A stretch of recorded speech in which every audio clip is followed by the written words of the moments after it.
as a mother of neurodiverse children, I think it's so important to understand that when you design, when you are facilitating, when you are communicating, you need to think about the differences and the preferences of those that you're communicating with. Mood memory is about how you make somebody feel, is what stays with them more than anything that you said. They might not remember a word of the conversation, but they remember how they felt in the conversation.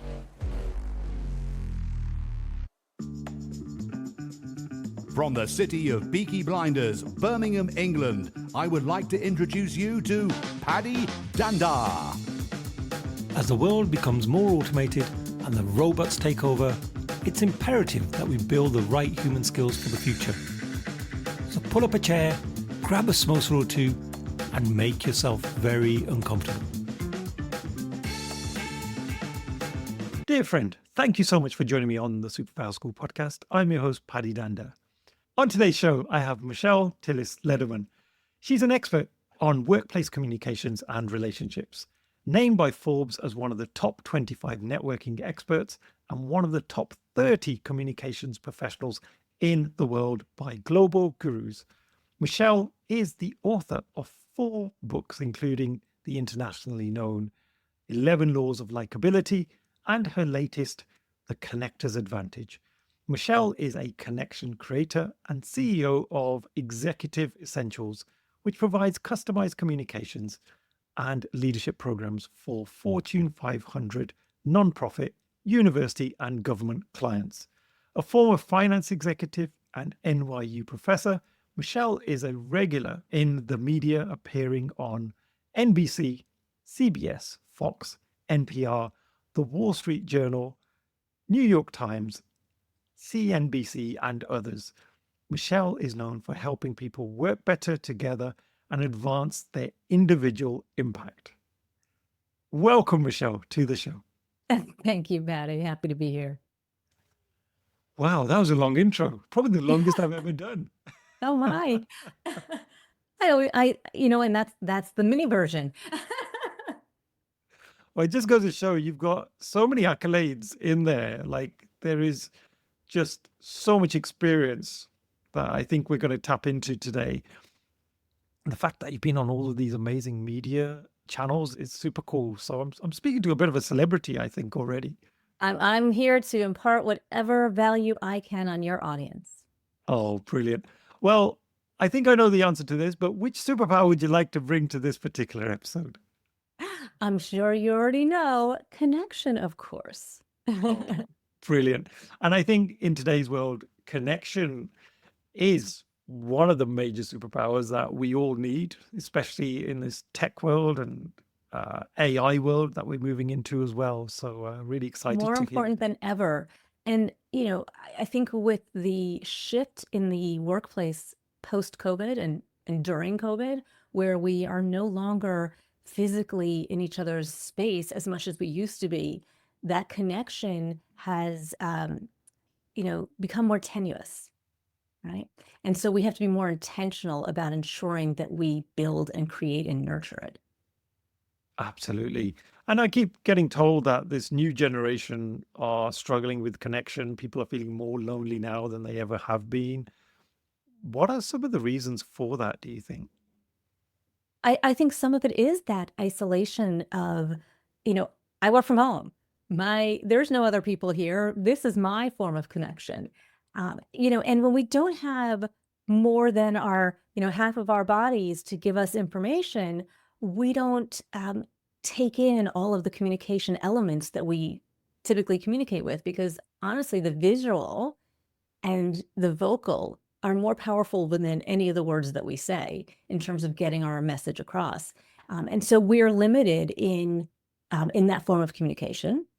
And, when we have in the past picked up a phone, now we text and we, Skype or IM or whatever the tech du jour is, right? What's that? Slack. That's another one that's really big. And there's a lot less visual and vocal connection. And as we were talking just before we kicked off, you said something to me which really hit home. And you said connection goes through everything that we do. Could you expand on that a little bit more for me? Yeah, and that's actually the title of my last book, as you said, The Connector's Advantage. It's accomplish whatever it is you're working on faster, easier, better through those relationships. And when we think about connection, I think about it from every perspective, being connected to myself, my brand, my message, being connected to my team, my network, my people, being connected to my organization and its purpose, being a connected leader, being a connected communicator. And when you are connected to the people you work with, to the mission you're working for, you are going to be more engaged, more productive, more loyal, and happier. There's statistics out there that says that close work relationships boost productivity by 50% and predict your happiness on the job. That's the power of connection. Oh, I love that. And I don't think I really understood the power of connection until the last few years, because prior to that, although I had friends at work, it was very much just seen as colleagues that you work with and you come home. But now that we're living in this really fast paced world, and I think there's a lot of distraction, there's this diminishing attention that we're finding as well. As a facilitator, when I'm running a workshop or even a regular meeting, I'm really now thinking about how do I keep people's attention, because their minds are going to be drifting off. And apparently, the average person's attention span is just 47 seconds. So it's That's super generous. critical. Yeah, that's probably generous. It's Yeah, about 30 seconds. right, right. So there's a few different ones. 30 seconds, and it's kind of like you need to keep putting the quarter in the slot machine to keep their attention. They can listen for about 15 minutes, but it'll go in waves, and you can keep somebody maybe seated for up to 2 hours. But I would not test that one. Oh, wow. So I'd be fascinated to hear about some of that research, because it sounds like there's a lot of science behind this. What are some of the interesting things that you've read in terms of the research on this? I don't have all those statistics in my head, but when we think about the attention curve, it starts high, it ends high, and in between it drops, right? They always remember first words and last words, and then they forget everything in between. And so your goal as a facilitator, as a speaker, as a communicator, is to create it more like a wave. We understand it's not going to stay up here, and that's okay, right? The idea is, how do you design and communicate in a way that brings it back? And there's lots of ways you can do that. And you can do that with keywords, right? There's 3 things. Number one, and every time they hear 1, 2, 3, their ears will pop back up. You can do things like highlighting phrases such as, the one thing I want you to get out of this is, the most important thing you can take away from today is, right? Those phrases bring it back up. Silence. When I don't hear sound anymore, my brain goes, wait a minute, what's going on? I'm used to hearing that drone of sound. Humor, questions, reflective thought. I want you all to think right now about, when you have that idea, just give me a nod, right? So physicality increases attention. Movement. I want you guys to turn around and look at the person next to you or behind you. Just having somebody move brings the energy back into their body. So, I mean, I can go on and on and on, but like all of these little things are how we make that attention curve wave. And it just goes to show that it is quite a complex process trying to keep people engaged, because then you add the other variable that we're also diverse. We have some people that are neurodiverse, and it's how do we cater to everybody's needs and still keep them engaged and hooked? Beautiful question, Patty. And thank you for asking it as a mother of neurodiverse children. I think it's so important to understand that when you design, when you are facilitating, when you are communicating, you need to think about the differences and the preferences of those that you're communicating with. So, for example, I am a bit extroverted. I can be loud. I'm very animated and expressive. And my youngest child is super introverted, ADHD, right? Asperger's, and needs one thing at a time to be quiet and delivered, subtly and things, right? And so understanding how do we flex? And when I say flex, I don't mean change who you are. I'm never going to be the quiet one. But what I can do is be aware of how I'm being received by somebody else by watching their body language, by listening to their cues. And, you can listen with your eyes and your ears. Right? And temporarily, momentarily, adapting and adjusting my style to be more effective with the person I'm communicating with. So when you say it is complex, one of the things that I think about as I'm facilitating is there's 3 types of learners, 3 ways we learn. Kinesthetic, I learn through the experiential interaction. Visual, I learn by seeing it, and auditory, I learn by hearing it. And when I design, I keep at least 2 of those things active at all times. And so if you can both hear it and see it, if you can both see it and do it, if you can both hear it and do it, then you are getting everyone, because we all have a primary and a secondary. So you might not be getting everyone's primary, but you'll be getting everyone's either primary or secondary when you include 2 of those elements. And the other thing to think about is how we enjoy that kinesthetic or that conversational piece. Some people like to be in front of the room and to, share their findings with everybody. And other people want that small group or that one-to-one or one-to-two more intimate experience and have somebody else share it in a larger group. And so giving those different types of learning opportunities, of contributing opportunities. And another thing I want to add, because I know you said you've got a lot of people out there who are communicating in meeting formats.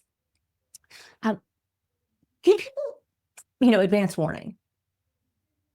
When you have people who internally process versus externally process, and it doesn't always correlate to introvert and extrovert, but it does highly correlate to introvert and extrovert. The introverts are not people who are thinking on the fly, who will jump in, who will speak before they've thought it through. And if you want their contribution, give them the questions in advance. Let them know you are going to depend and rely on them to bring in their thoughts and that you will be asking them. So they are not caught off guard, uncomfortable. They had time to think it through and they can really bring something to the table. I think that's a piece that we often overlook is the communication before the meeting or the workshop, because we just assume we're going to send an invite out and everyone's going to turn up and they're going to be in the right frame of mind, when actually, like I myself, I need time to analyze and process. And so if somebody had set me the question up front and said, can you just think about this for the meeting that we're going to have next week? This is the big problem we're trying to overcome. It just gives me that time to think, and then I'll turn up. And when they say, let's brainstorm your ideas, I've already processed it, rather than kind of feeling a little bit like, oh my God, there's so much pressure on me now to come up with something that's half valuable for the team. So yeah, I think that's super, super important. Now, on your book, the tagline says 7 mindsets to grow your influence and impact. So could you share a little bit of thinking behind that? Like, are there mindset shifts that we need to make in order to be a better connector? Really, it's how a connector thinks. And let's see if I can remember all 7 off the top of my head, right? Connectors are open and accepting. They have a clear vision. They trust. They come from a place of abundance. They're social and curious. They're conscientious, and they have a generous spirit. I think I hit all 7. And so when we think about these 7 ways of thinking and being and interacting, they support connection, right? And open and accepting isn't just open and accepting of everybody else. It's open and accepting of ourselves. Remember when I said connect to yourself first? Because if you are not connected to who you are and what you care about and what you want to put out to the world, how is anybody else supposed to connect with you? And we talk a little bit about accepting our unique charms, which right, is a nice way of saying Michelle talks a lot. Michelle can be loud, right? And it is who I am. And sometimes it works for me and sometimes it doesn't. And that's what a unique charm is it's something core to who you are, but understanding that sometimes we might need to rein that in. We often build this mindset that because we work for a corporate, we've got to fit into the mold. And that sometimes means we remove that uniqueness that we have because we're trying to be like everybody else. So I think from what you're saying is actually bring that on, bring it in, and really embrace that difference and your charm and all those things that make you unique. I believe in embracing our inner unicorn. I also believe in understanding that being authentic isn't about letting it all out everywhere on everyone.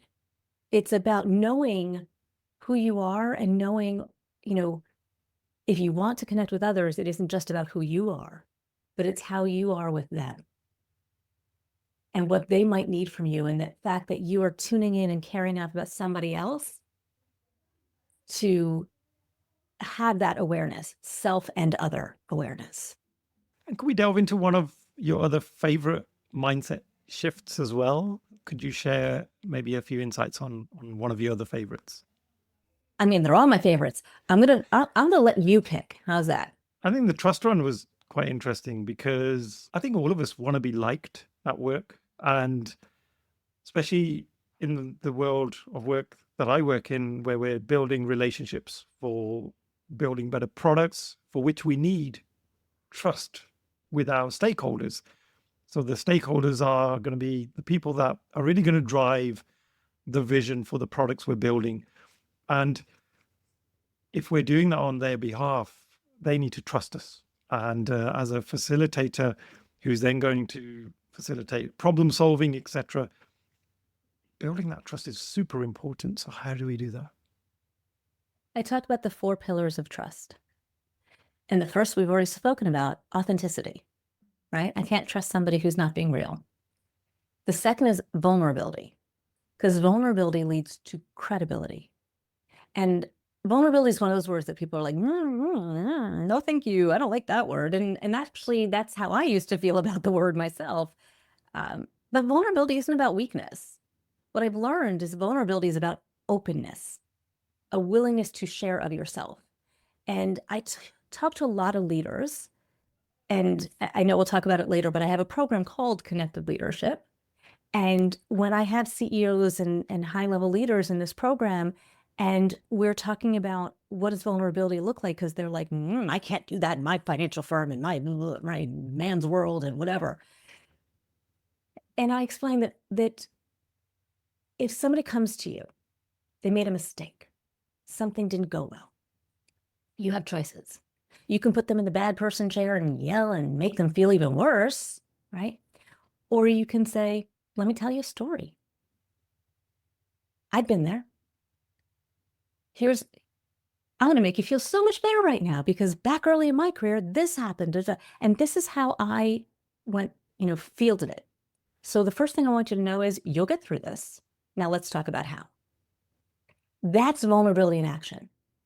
That is, I'm not perfect, and I'm willing to share my experiences with you to create a teachable moment, to encourage you, to support you, and to coach you. That's connected. All right, so we've got authenticity, we've got vulnerability, we've got transparency, and we've got consistency. And those are the 4 pillars of trust. And transparency is another one that people balk on. Consistency, everyone gets, right? Because if you're inconsistent, you actually erode trust. But transparency, people are like, well, I can't tell people everything. No, you don't have to be transparent. But what you can tell them is what you can tell them, what you can't tell them, why, and that when you are able to, that you will, so that they don't need to make up stories for themselves, because they will. If you don't fill in those gaps in their thinking, they will fill in those gaps in their thinking, and then they'll share those thinking gaps with other people, convinced that that's the reality of the situation. And then you've got poisoning of the well. You are better off being in communication and being in over communication and being in early communication. And I always talk about being ahead of your communication. I don't love that phrase, don't ask permission, ask for forgiveness. No, I prefer you be ahead of your communication. One of the things that I've tried to hone over the years is making small talk, especially in those moments where it's not a formal setting. It could be you're walking into a meeting. It could be you met somebody who you work with, could be a senior leader, could be that senior stakeholder, and you're out and about. Like, have you got any tips for small talk? How do you build connection in those situations? Because it could go very badly wrong. Like, I had this with my CEO recently at the Christmas party, and I looked around and it was just me and him stood there. And I was like, oh God, now I'm under the spotlight. And this could be very career limiting. So I've got to make sure I say something sensible to make that small talk. Like, what advice would you have on that? I have a whole chapter on it in the likability book. One of the things is my older son's a freshman in college, and he's, I guess you'd call it rushing business fraternities. It's not really rushing. Like, you go to these meetings, you meet people, and then you fill out an application, and then you go on interviews. But in a way, it's a networking event. And I suggested he has what I call back pocket questions. Have somewhere between 3 and 7 questions that you like to ask, and that you're also willing to answer and share of yourself. So don't ask questions you don't want to know the answer to. That's the first key of curiosity, right? Don't ask about the sick cat if you don't care about the sick cat. Don't ask about the football game if you don't know anything about football. I hear the puppy. No, I don't. You don't have to mute that. I've got a dog too. See, I love that. If you are an animal lover and there's a topic of conversation. Do you have any pets? If they don't, you'll move on to another question. But if they do, you as an animal lover will have tons to talk about, and you won't need to do anything more. I had a client yesterday, and my dog started barking because of the skateboarding dog down my street all the time. It's a whole thing. And she's like, oh, let me see the dog. And then she turned her background off and let me see the dog on her bed. And it was all this whole connection. So animals is something you can connect on. But also use the news, not the politics necessarily, but, you can talk about the wildfires or whatever natural disaster is happening because there's always one, right? And then that leads you, I'm a Jersey girl. Hurricane Sandy is still being discussed, and it's almost, we're getting close to a decade later. You can still have conversations about Hurricane Sandy. You can use hypotheticals. I think those are fun. When I used to do book signings, I would say, if you had $10 million in the bank, how would you spend your time? And the fascinating, and people are like, oh, it's a good one. Let me think about that, right? And so having a few of these fun back pocket questions, advice questions, especially when you're with a CEO, it could be like, hey, I've never had an audience with you. And, to get a little piece of advice from you, what's the best advice you've ever been given? Right? You make them feel like you value anything that they say, which you do, right? So we're not being facetious, but we're also tapping into their memory and the connection they have to something. That creates mood memory that they then associate with you, right? The best advice you ever got.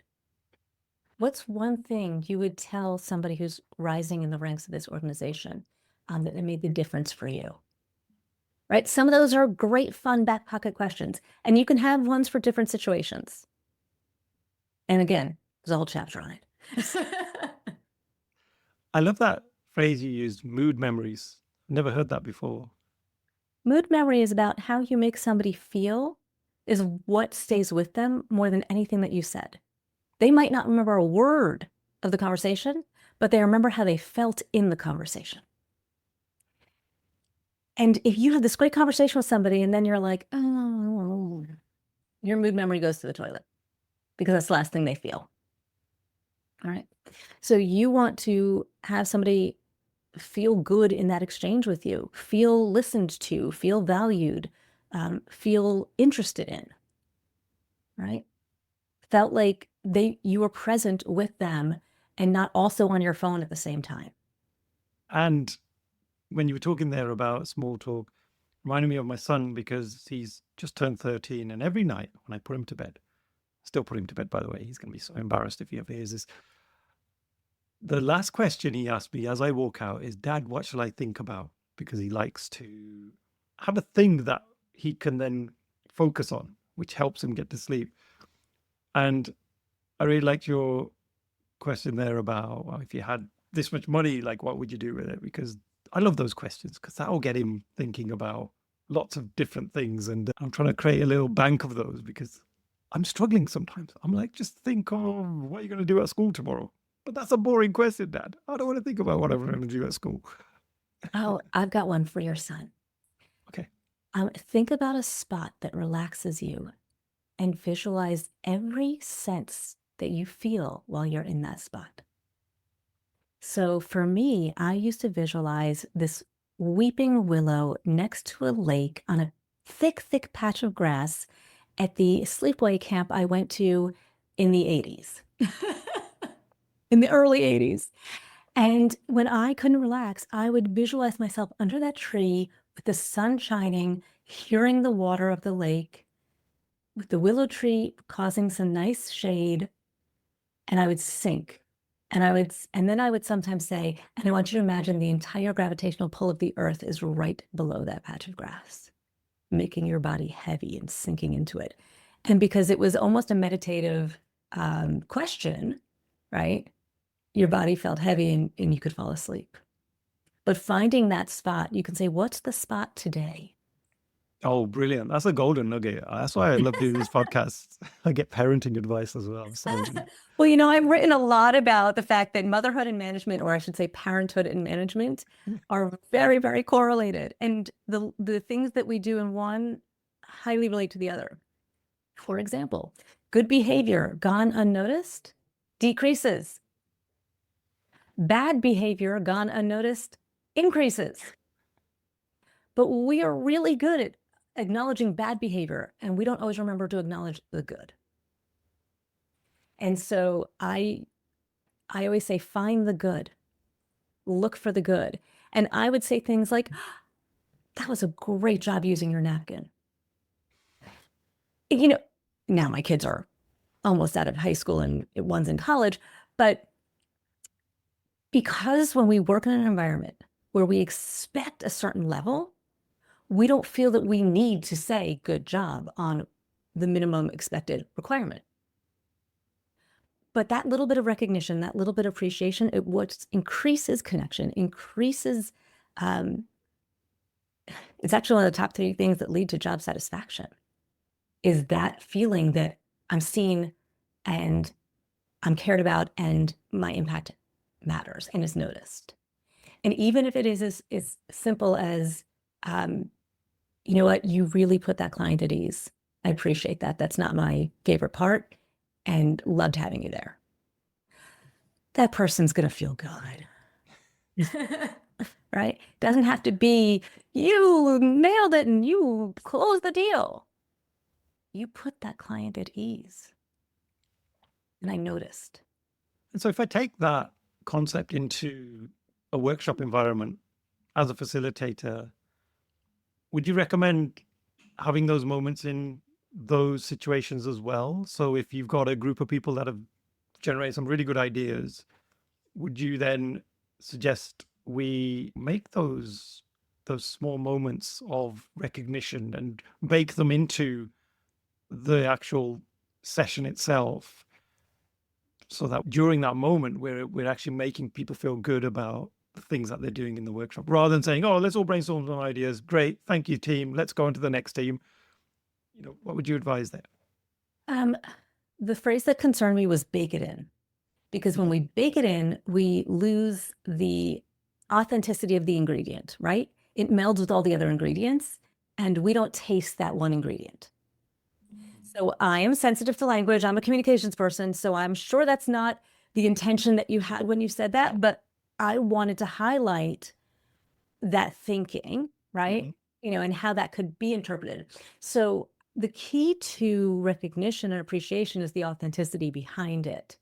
And so, um, looking for the good and looking for the small moments of good. It could be like, I love how you guys all really follow directions. I never get that, right? You actually did this brainstorming in silence, and I didn't see any faces going, "Ooh," you know, like, and it could be funny, but it's also real, and it's I noticed and great, and that is a universal appreciation. If you over appreciate small things, people start to be dismissive about it. So, I think you do want to, be selective, but, every time I got a question, I'll be like, "Ooh, that one makes me think," or, "Oh, I love that you asked that question," but it has to be real, right? You asked a question before, about the different styles of learning and thinking, and that really hit home for me, and so I really appreciated that you asked the question, I said so.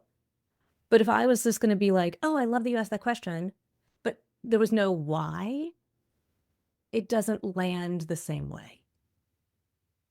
And so I really would say, yes, in those workshops, look for those opportunities, build it into your style in your repertoire, but uh, don't overdo it. Allow it to be natural. Sounds like you've worked with many, many people over the years. I won't ask you for a number, but in terms of some of the most memorable situations, can you share maybe one or two stories about where connection has really helped somebody make some form of transformation, or it's really helped them excel in some way or other? Because I love stories. You're going to laugh at this, but when I started my transition, I'm a recovering CPA. So I spent the first decade of my career in finance. I was managing others by the age of 22, which was crazy because nobody told me how to do it. And I did not do it well. And I teach all the mistakes I ever made so that you don't, not how to make the mistakes and how not to. Um, and so when I started my transition as a facilitator, as a trainer, as a coach, I went to an organization. I said, "Hi, I'm a communications trainer and I want to train for you." And they looked at my resume. They said, "No, you're a finance trainer." I said, "Hi, I'm a finance trainer. I want to train for you." And so I got started being a finance trainer, and I would take the fear out of finance. And I taught a class called, I think it was management and or accounting and finance for non-financial professionals or managers, something like that. It was prisoners. It was people like in marketing and creative and, anything tech, anything that was not financial related. These people did not want to be there. They hated it. They were scared of it. And they were prisoners in my room. And they would come up and they would say, "I don't want to be here. I can't do this." And I'm like, it was a 3-day class. And I said, "Give me today." I said, "Stay with me today." Because she said, "They want me to take this job and I can't do this job, but they sent me here." I will never forget this woman on day 3 come up to me and say, "I can do it. I'm going to take the job."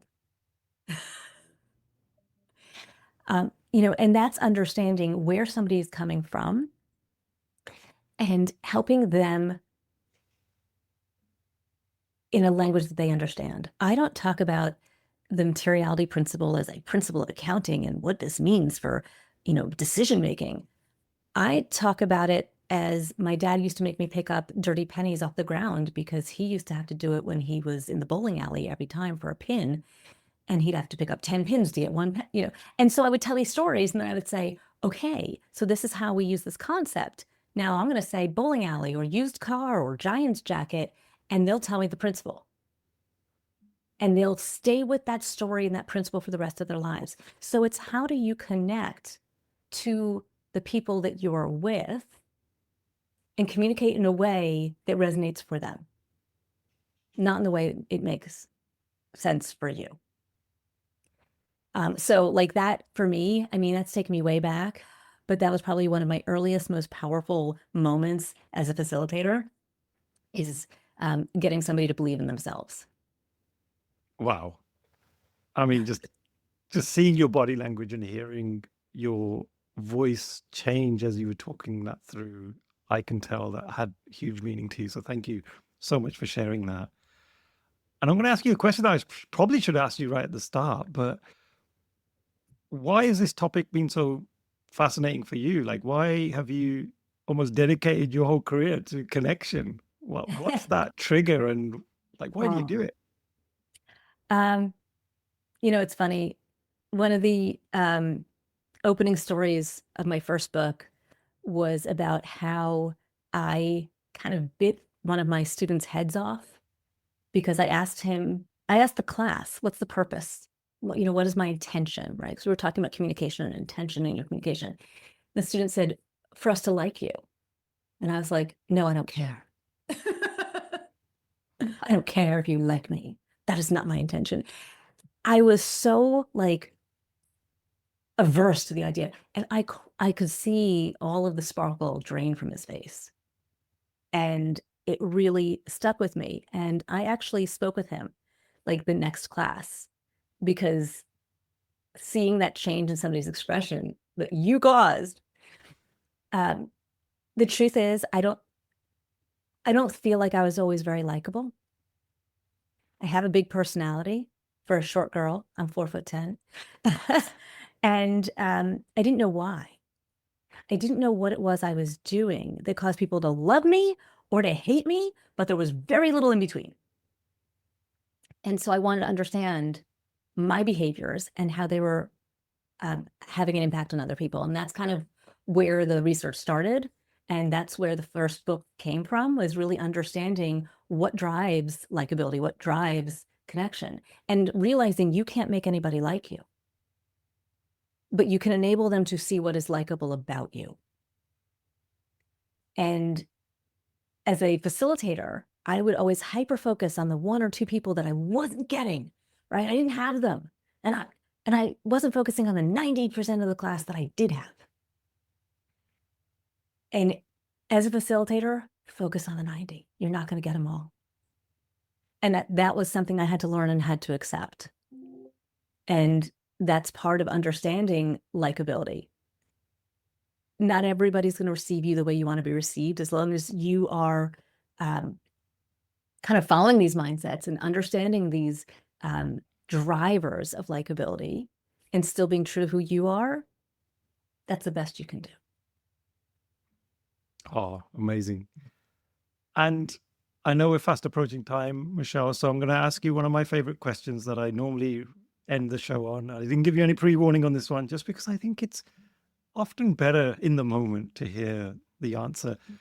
If you could have any superpower to abolish something in the world of work, so something that really knocks you in the world of work, what would that be? And don't worry, we're only going to do it for 24 hours just to make sure it works and it's safe. My first thought was email. And I don't really mean that. But I think if we could eliminate all forms of communication other than verbal, like voice to voice or face to face, one day a week, we would improve our connection. It's like no email Fridays, no Slack Fridays, no text Fridays, no, if you want to talk to somebody on Friday, you pick up the phone. You can get on Zoom. I'm okay with Zoom. But there has to be a visual or a auditory component to your communication. Nice. Never thought about that before. I mean, I know organizations that have no meetings on certain days just because, people get overwhelmed with work and they never Figured actually get out. any time. Yeah. So having a day of no emails, that could be an interesting experiment. Yeah. Let's do it. Let's do it. Everybody, let's try it. Let's try one day and then let us know how you get on. That would be super cool. And let me know. I want to know too. For sure. Could even pick up the phone and tell you. That would be even better. And Michelle, if people want to get in touch with you and find out about the great work that you do, how can they do that? And you mentioned there's a upcoming course as well that you're going to be sharing with us. Yes, I would love to share that with your audience. And I also want to give your audience a special discount, which I know you'll put in the show notes. But The Connected Leader course is I call semi-synchronous. We have a cohort experience because I want connection, right? You come through the program. Our spring cohort will kick off in April, so you can enroll now. You come through the program with about a dozen, other participants where you will build connection and relationship with those people. We have 3 live sessions. There's about 25 short form videos, less than 5 minutes apiece.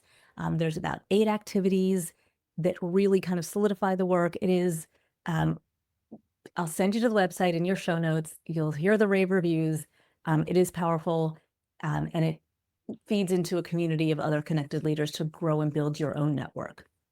And that's called the Connected Leader course. It's connectedleaderclub.com, and then you can click on the course.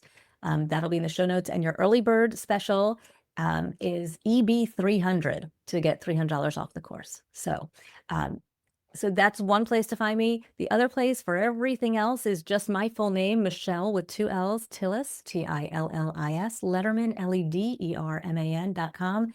From there, you can get to my weekly articles. I have a LinkedIn newsletter blog thing you can get to, my YouTube channel, and just everything else that you want to get to from there, my LinkedIn, my Instagram, all of that from my website. So I hope I hear from you, and please tell me that you heard from me on the Superpower School podcast. That is like tongue twister.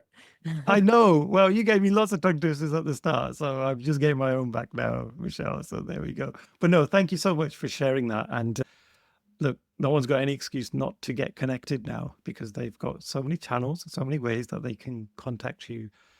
It's been such a pleasure getting to know you over this last hour or so, and I've certainly learned a lot.